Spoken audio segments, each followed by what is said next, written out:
A disabled man who sells used goods and lives in a dilapidated house with his wife and brother, who is also a disabled person, breathed a sigh of relief. The Welfare and Sports Council of members of the Finance Ministry helped to repair his shabby house through the CSR program.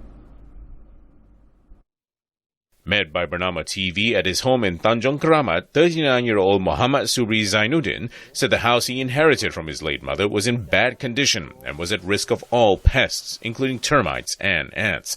The shabby house had suffered severe damage and had recently collapsed in a storm. Syukur kepada Allah SWT dan ikutkan bandingan daripada rumah yang dulu dengan sekarang selesa lah, lebih selesa sedikit lah.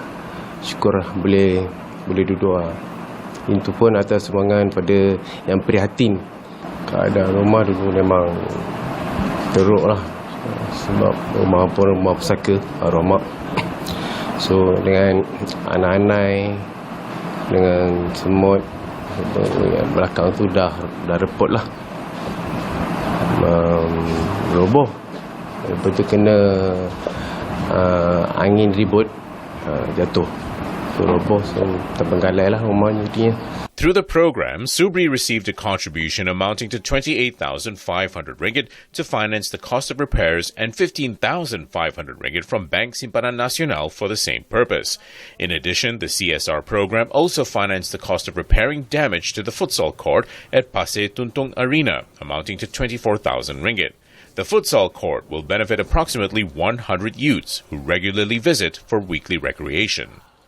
Kampung ni pun kira tak ada padang. Sebenarnya memang padang besar tak ada. Padang permainan lain tak ada. Inilah kita namakan pusat. Pusat kita namakan Arena Pasir Tuntung.